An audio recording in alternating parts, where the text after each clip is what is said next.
एक जना पूरा गोला आ जाए।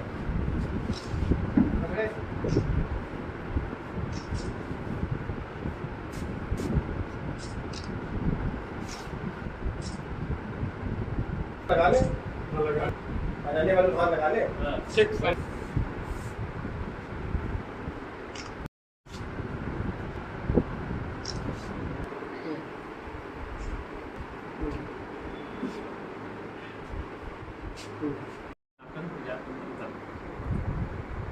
सनातन प्रजातंत्र दल कितने दिनों से काम कर रहा है? अभी मैं 2023 से सनातन प्रजातंत्र दल 2023 से सनातन प्रजातंत्र दल जो है कार्य कर रहा है। तो कहाँ का इसका विस्तार किया गया? बिजनौर है, उत्तराखंड है, बनारस है, प्रयागराज है, मिर्जापुर है, भदोही है, गाजियाबाद, नोएडा, फिरोजाबाद, इटावा, मैनपुरी, बांदा, बदायूं। इसका मुख्य उद्देश्य संस्था का क्या है? मुख्य उद्देश्य संस्था का हमारा यह है कि अभी तक जितनी पार्टियां हैं सब जाति और धर्म की राजनीति करती हैं। हमारे संस्था का मूल उद्देश्य है कि जाति धर्म की राजनीति नहीं करती। दूसरी चीज, सारी पार्टियां तरह तरह के प्रलोभन देकर जो है जनता का शोषण किया जा रहा है।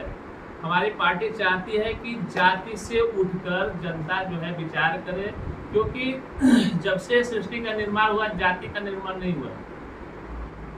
वर्ण व्यवस्थाएं हैं, वर्ण व्यवस्थाओं का पालन किया जाता है। हम भी वर्ण व्यवस्था पे ही चलते हैं, क्योंकि वर्ण व्यवस्था के अंदर जाति नहीं आती है, सिर्फ वर्ण व्यवस्था है। और जाति में तो बहुत सारी जातियां विभाजित हो गई। हमारी पार्टी का मूल उद्देश्य है सनातन को आगे बढ़ाना और सनातन धर्म को आगे बढ़ाना, और देश का विकास हो। तो जब देश का विकास होगा तभी मेरा विकास होगा, जब देश का ही विकास नहीं होगा तो जनता का विकास कहाँ से होगा। तो मूल उद्देश्य हमारी पार्टी का यह है।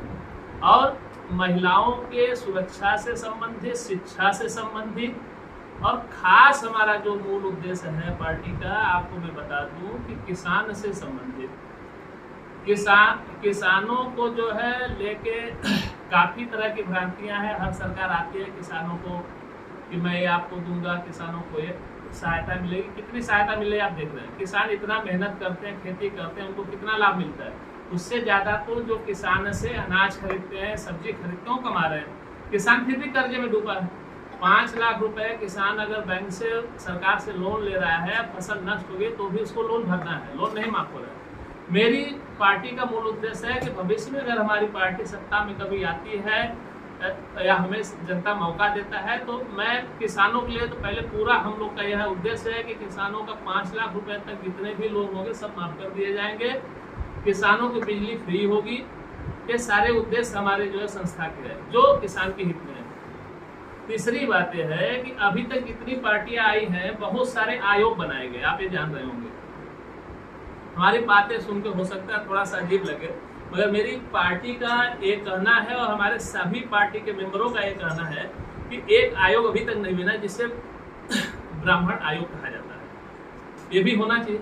अब ब्राह्मण आयोग बनने का ये मतलब नहीं कि सिर्फ ब्राह्मण के लिए। ब्राह्मण आयोग बनेगा तो उसमें सामान्य वर्ग के सारे लोग चले जाएंगे, उसका लाभ कहीं ना कहीं लोगों को मिलेगा।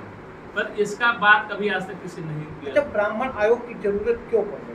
ब्राह्मण आयोग की जरूरत इसलिए पड़ रही है कि कहीं भी किसी भी तरह से सामान्य वर्ग या ब्राह्मणों को सबसे ज्यादा दबाया जा रहा है, कुचला जा रहा है। कहाँ सुनवाई हो रही है? अभी कोई कंप्लेंट, फर्जी कंप्लेंट जितने ब्राह्मणों के ऊपर हो रहे हैं, SC ST का एक्ट लगाया जा रहा है, तरह तरह के मुकदमे लगाए जा रहे हैं, ब्राह्मण परेशान हो रहे हैं, घर में रहना मुश्किल हो गया। आप लोग से ज्यादा, हमसे ज्यादा आप लोग जान रहे हैं। रोज आपके पास न्यूज आ रही है कि ब्राह्मणों को यहाँ से घर छोड़ के पलायन करना पड़ा, ये करना पड़ा।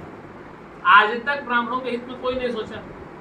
अगर किसी ने सोचा तो सभी ने सिर्फ धरातल तो किसी ने नहीं कुछ कहा, मुख से तो सभी ने कहा कि हम ब्राह्मणों के लिए सोच रहे हैं। चाहे किसी की सरकार रही हो, अखिलेश की रही हो, चाहे जिसकी रही हो, ब्राह्मणों के लिए आज तक किसी ने सोचा? बताइए। अगर उनके सुरक्षित नहीं महसूस कर सका, अगर वो चाहे होते तो ब्राह्मण सुरक्षित महसूस क्या किए हैं ब्राह्मणों के लिए अभी तक? मैं खुद हूँ उसमें। मैंने कई बार उनसे एक दो छोटी सी सहायता के लिए मैंने कई बार उनको फोन भी किया। अभी दूर की बात छोड़िए, अभी कुंभ लगा था, कुंभ में एक जमीन अलॉटमेंट होना था, उसमें मैंने फोन किया, 2-3 बार फोन किया कि ठीक है शुक्ला जी हो जाएगा। उसके फोन उठाना बंद। उन्होंने किया क्या? कुछ नहीं किया। कुर्सी मिल गए, सत्ता मिल गई, बहुत नाराज है। तो इसका कहीं न कहीं खामियाजा आगामी चुनाव में भी जनता आने वाले चुनाव में इनको खामियाजा अच्छी तरह से भुगतना होगा। ब्राह्मण समाज अभी तक सोया हुआ था, क्योंकि ब्राह्मण समाज को आज तक कोई ऐसा शख्स नहीं मिला, कोई ऐसी पार्टी नहीं मिली, ब्राह्मणों की कोई ऐसी पार्टी आई नहीं, समान वर्ग की कोई ऐसी पार्टी नहीं है जिससे वो अपना आवाज उठा सके। अब इसे छत्री आज एक चीज बताइए, हर वर्ग के लिए आरक्षण की बात ले लीजिए, पता है कि हम महिलाओं के लिए अच्छी तरह से कार्य कर रहे हैं।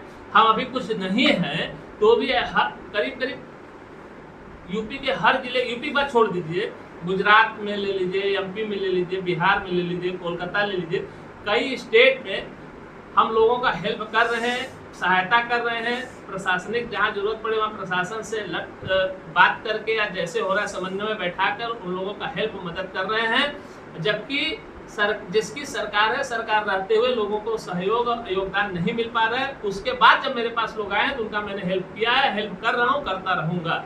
संस्था पे प्रदेश अध्यक्ष के पद पर नियुक्त किया गया है। जिम्मेदारी का निभान हम बिल्कुल अच्छी तरीके से करेंगे। जो हमारे राष्ट्रीय अध्यक्ष जी ने हमारे ऊपर इतना विश्वास किया है उसे हर तरीके से पूरा करने की कोशिश करेंगे। जब अगर हम जनता के बारे में या किसी अपने किसान भाई को हित में सोचेंगे तो हमारी कामयाबी कभी न कभी तो जरूर सामने आएगी। ऐसा नहीं है कि जो पार्टियाँ शुरू में आई हैं कि एक बार में कामयाब हो गई। हमारा लक्ष्य है कि हम जनता के बारे में सोचें, उसके बाद जनता हमारे बारे में क्या सोचते हैं रिजल्ट तो खुद ही मिल जाएगा। राष्ट्रीय अध्यक्ष में खुद स्वयं हम राष्ट्रीय महासचिव हैं और हमारे राष्ट्रीय सचिव आए हैं, बाकी प्रदेश भर के सारे हमारे कार्यकर्ता हैं। महिला सशक्तिकरण की संख्या भी बहुत हमारे पार्टी में बहुत सारे महिलाएं जुड़ी हुई हैं। संगठन का मुख्य उद्देश्य क्या है, इससे लोग आपके संगठन में अधिक से अधिक जुड़े? सनातन को लेकर हम लोग चल रहे हैं। सनातन जो संस्कृति का जो हम लोग आत्मा समझते हैं, सनातन को संगठन में जो आत्मा मानते हैं, प्रजातंत्र को साथ लेकर चल रहे हैं। तो बहुत तरह से कुछ प्रशासन में कुछ प्रजातंत्र इस तरह के लोग हैं जो बैठे हुए हैं। राजनीति